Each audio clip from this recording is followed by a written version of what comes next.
Well, welcome everybody. Thanks for making it back here. We'll see if anybody else comes through. It'll be fine too. I'm Chris Miller, and I know most of you already, but I'm an ambassador for the American Museum of Fly Fishing, and I'm doing a short little presentation here today that I'm pretty excited about. I'm a collector as well, and this is a really fun thing that I've done to tie past, present, and future into collecting. So to start off, I do want to plug the museum a second. The 50th anniversary of the American Fly Fisher is here, and this is the predominant vintage fly fishing catalog in the museum's, magazine that comes quarterly as well. It's really fun, and there's some really neat history. This is the one from this last time, and it actually has the Whitlock Vibrant Box article that ties to our new display with the Whitlock display here at the museum. Super exciting. So, hey Kyle, how you doing, man? What's going on? So, real quick, I usually go off the seat of my pants on a lot of my presentations, but in this case, I wanted to follow an article that I've written because I'm citing several people that are collectors and people over time that I want to be a little more accurate on. So, excuse me when I jump back and forth from this. I usually don't quite as much. But this is an amazing way for us as collectors to tie not only historical accuracy to our own present, but then also what we can actually do with vintage gear. And my presentation here is actually on Pflueger Medalist and Goodwin Granger, A River Runs Through It outfit. Okay? And the first thing is, as a beginner fly fisherman in the mid-80s, I started about 1985, 86 when I could start driving. And in 1992, Robert Redford put out his film adaptation of Norman Maclean's A River Runs Through It, a short story that we all know and love well now. And as a beginner fly fisherman, all of us of that time wanted to be young Brad Pitt on the river, and what he did at the end on the swim through of catching the fish and everything else, it got us all so worked up and excited. Well, then jump years later, and as a fly fishing collector, one of the things that I was passionate about and I wanted to accomplish for myself was a River Runs Through It outfit. So that way I would have an actual rod and reel that was used in the movie like they did according to the book and what you saw each of them have. My first example of this is, you'll notice this is a picture from the movie, and he's holding a bamboo rod and a reel. And this is one of the things that you start to hunt when you start to find these outfits: which rod, which reel. So, for starters, I was trying to match the best representation that I could find for the years appropriate to the movie, and then match the reel and rod to the same class together. I like to have everything year appropriate as much as possible. So, the gear. The first and predominant thing that you'll notice and recognize in every one of the River Run Through It. Oh, let's see if I can get going here. Sorry. The reel, it has a pressed center cap. You can see the silver ring that's like on a Hardy or anything else. And then when you look closer, you can see the pins for the pawls on back. And several other shots of the movie, you'll realize, and after talking to Gary Borger, who was one of the influencers on the movie with his son Jason, who did the casting, they used a Hardy Perfect and a Pflueger Medalist.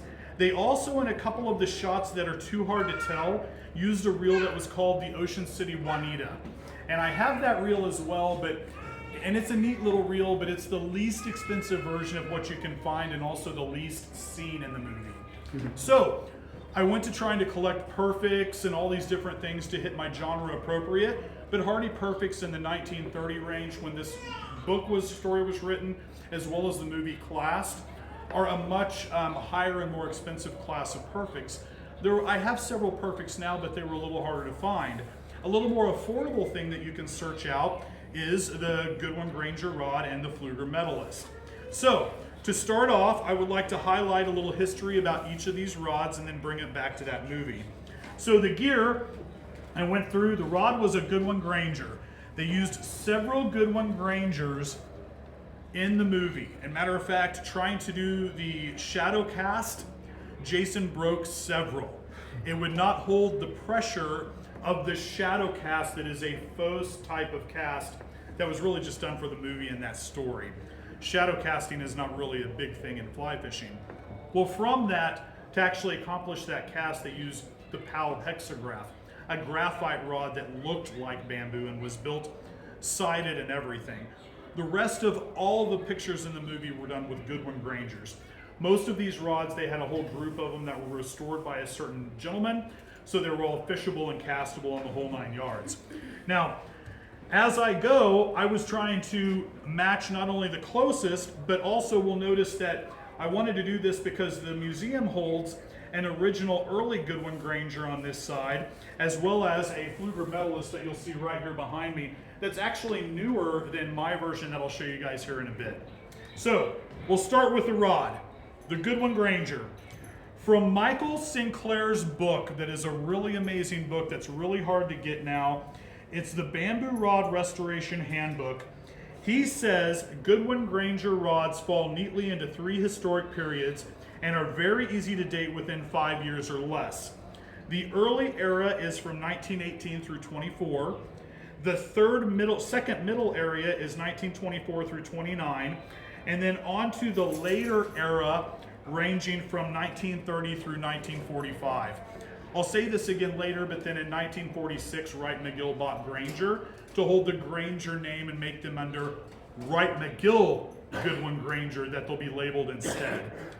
My search was for a true Goodwin Granger under the Goodwin class that was from the movie, not a Wright McGill version.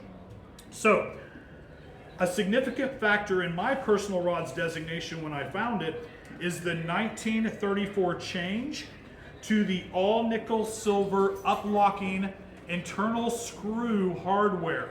This is a very evident sign of Granger patent. The early versions, like the one that the museum has here that's range about 1930, have a slip ring that you can see drawn out by Michael Sinclair in this book, where all later versions have the Goodyear patent one. The Goodyear patent one can also be recognized by different cross-stitch thatching on the texture. There's an early version look and then a later. Also, this rod, as I went through and found it, actually did not have the patent pending numbers on it, or the patented numbers. It usually read patent and a number of the make of the rod, and then the Goodwin Granger. This one actually says patent pending, which means this is a very early ordered rod from 1934, the first year it went to uplocking nickel silver. So, from that then, I figured out that, well, I had found one of the rods. I had found one that's in the 1930s classification, not necessarily an early slip ring, but you'll notice in this, it's got the textured screw-up handle, or the screw-up back on it from one of them, so I wanted to stick with that same guideline. Now, John Garrock, in his book, Fishing Bamboo, this is an amazing book for anyone interested in bamboo. It's not so heavy.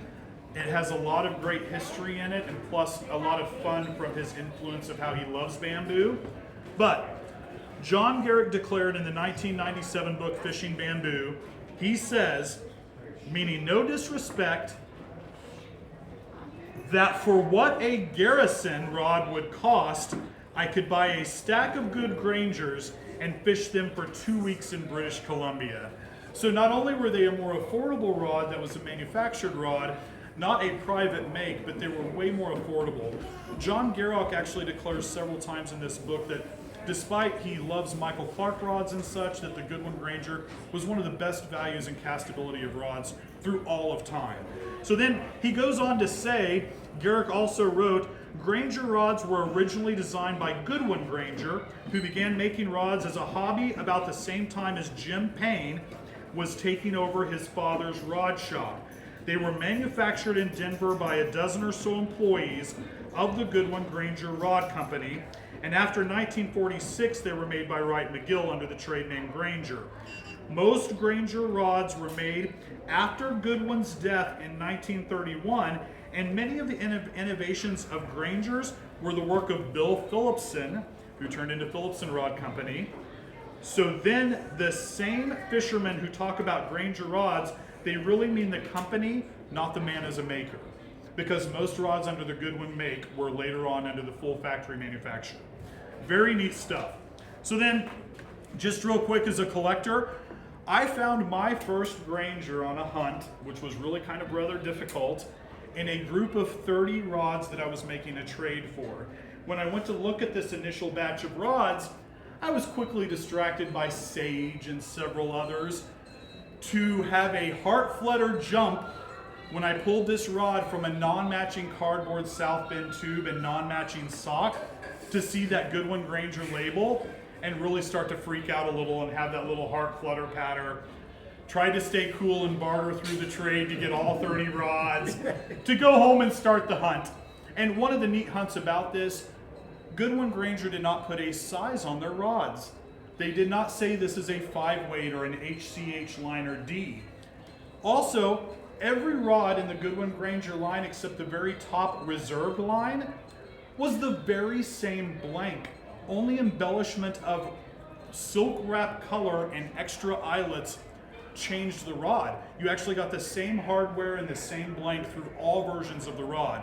One of the things that I'd like to also show here, this is a 1934 Granger catalog that matches my 1934 rod.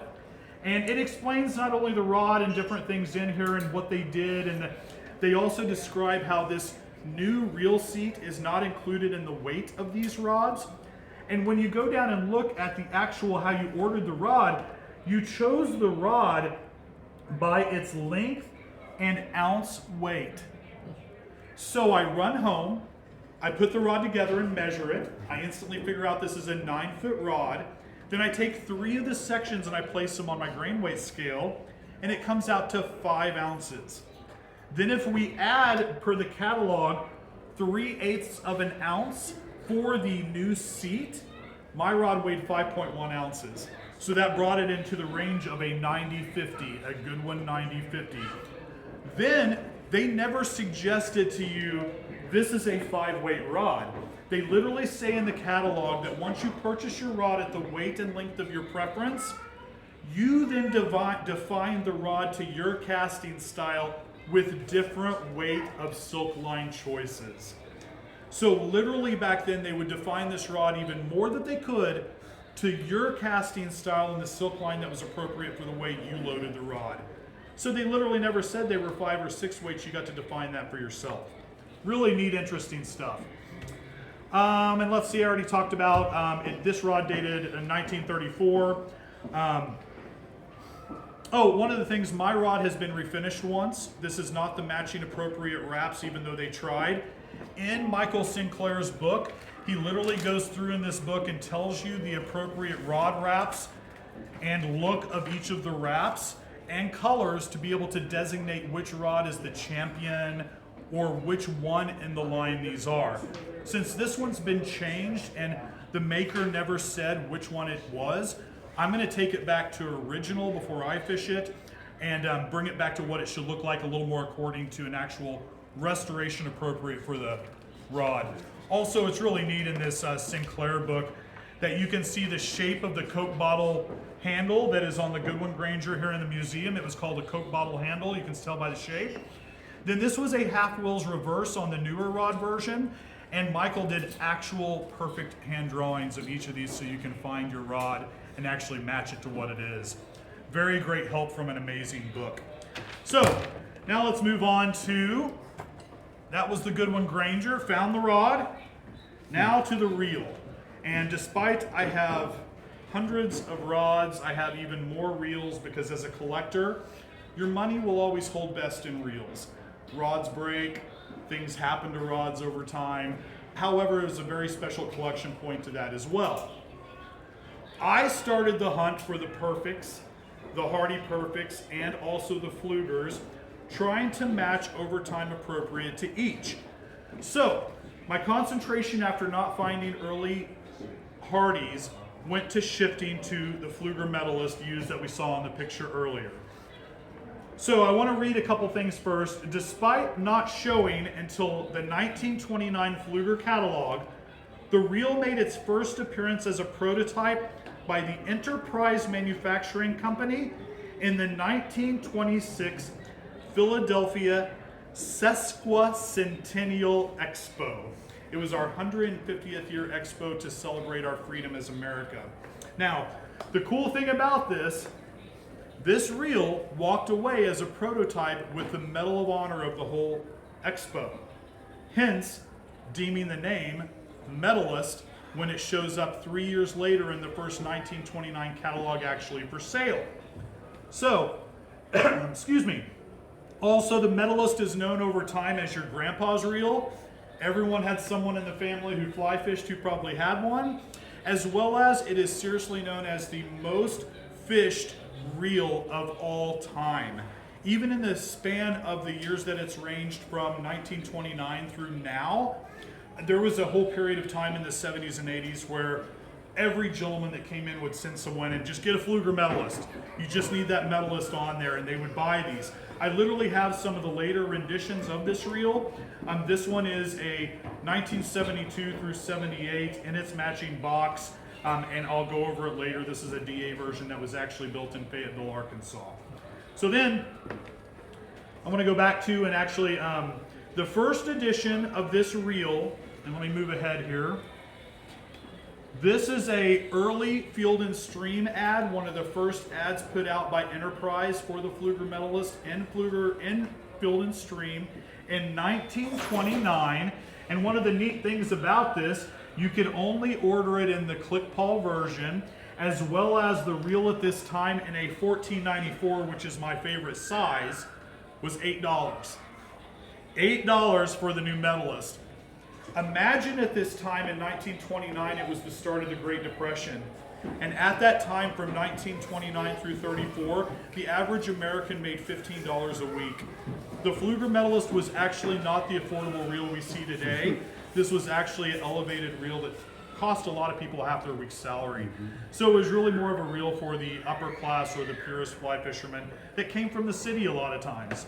So then the first reel had that silver satin nickelum gunmetal finish, the round dimalloy line guard, the fancy sculpted pillars, and if anyone would like to come up and see these later, these are actual sculpted pillars, as well as a bird cage center arbor to dry your silk line, and matching sculpted pillars through the bird cage and the center arbor. They also came up with a new patented press the lever and take apart spool. That was new. No one could remove a spool. You had to unscrew them all before. And that was a very neat patent on that reel. Also, I said earlier, with the line guard, it could be purchased for $8. And then I was showing you this. And then also, this is a 1931 catalog of Pflueger that actually matches. Here is the same reel. This one with the bird cage, you might notice, is actually earlier than the museum's. The museum's has a solid arbor that came about 20 years later. The bird cage hung on for about 10 to 15 years in total. So on the center of the actual sculpted pillars. So now, one of the neat things about Pflueger through the years that I kind of like to go over is there were several changes that happened in its manufacturing. And I'm going to go over 3 major changes that us collectors kind of watch. The first of these examples in the 100 years of manufacturing is the 6 rivet spool. All of the first editions up till about 1950 or 1960s had 6 rivets around the center hub on your spool. Later, after that version, when they changed, you'll notice they all came with 3 rivets. Many of us collectors looking for the earliest, that's what we look for. Very first thing is how many rivets in the spool. The second thing that was a predecessor change to this in 1952 was the change from the gorgeous butterscotch caramel handle that was the swirl plastic to the now ivory plastic handle and ivory plastic hub instead of the center beam metal. So as we go, you'll notice through these, if you guys want to come look at them later, despite being a great reel as it progresses and they worry about cost issues, it changes on its dainty, delicate, beautiful work on how it feels to a much, let's say, clunkier, durable, yet it just doesn't have that nice, delicate feel that the early versions had. It also went to a different type of paint coating versus the original leading or satin gun finish that it had on this satin finish, which is really, really pretty. Now, the third change that I'm going to talk about after that was really significant to the Pflueger line was all the way up to, let's see, 1979, and it was the purchase of Enterprise Manufacturing by Shakespeare.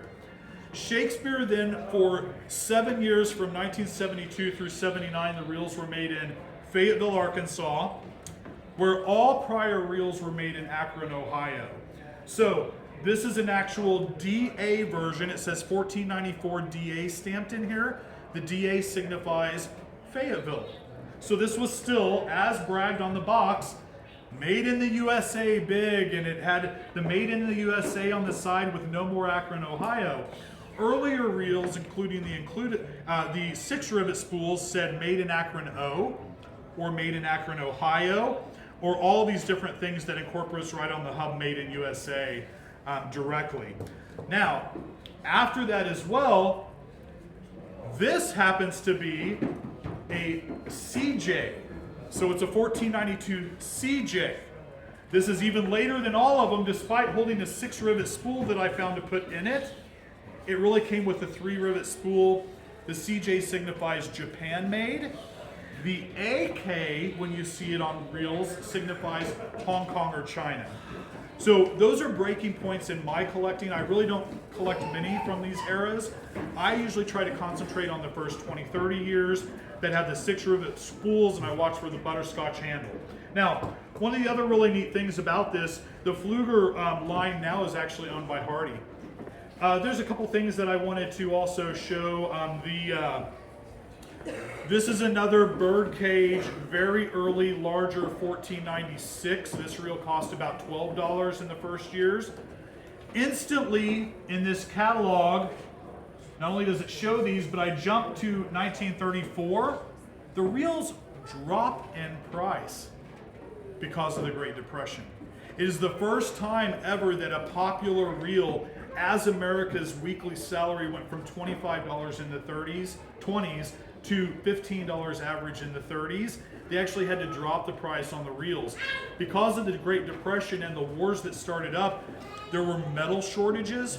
This happens to be a really rare Pflueger, not because someone polished off all of the satin finishing, but because this is a 13-14-96 stamp. They ran out of bodies and crossover stamped a 13 to a 14 and would use, when they had a shortage, these housings on either reel because the inner guts could be changed out differently.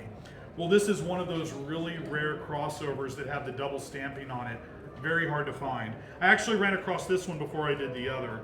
So that's kind of a neat portion of how Pflueger actually even survived the Depression on what his build was. Now also, one of the other things that I wanted to show right here, this is early first patent schematics. These are some of the first earliest patents that they sent in for patenting, even while they were printing them out, patent pending. Like this reel reads patent pending. Later they got marked with the appropriate patent, and this is the schematics on the sheets for those reels. You'll notice this is the start of the drag system that came out about 5 to 10 years later. That's the per click drag that you hear, that's the offset click in so many Pfluegers that are known nowadays that have the actual adjustable drag. Versus the click pawl, that was the original, with just a pawl instead of an adjustable drag system. So then here is also another schematic. At a point about 1939, some of the early Pfluegers, you could remove this metal hub, and it had a spot to fill with lead or BB shot to change the weight of your reel to balance your longer rods. Longer rods were much more popular those days than they are now. So they had to figure out ways to balance tiny reels on long rods the way we don't now. Then let me see before I get to this one. So when I then ran across my Pflueger for my collection, I hunted and hunted, and I finally found one that I thought was good for me that I could afford. They've shot up in price on the early ones.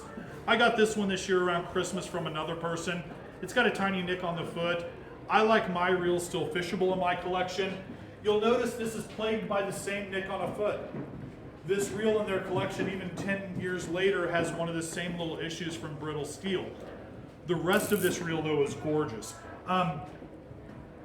This reel, when I found it, I bought it specific because I knew it fell in the first 2-year mark that matches within 3 to 5 years of this same Goodwin Granger rod. So now I found the reel to bring to the appropriate time frame of the Goodwin Granger to actually match into the original movie rod. So I'll come back to that in 1 second. Fishable, as a collector, I'll tell you guys, I paid about $110 for this one. On eBay, they've been ranging between $200 and $300 now. For a true early, and it depends on if they had box and paperwork and all of this, I got this one without the patch or paperwork. Now, collecting can be really fun and affordable.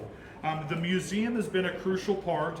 Each of my studies in finding these rods and all are online on their actual internet to see the Goodwin Granger Heron study, the real appropriate, all these things. They have each one that's kept in each location, so you can go back and see these on the museum site as well.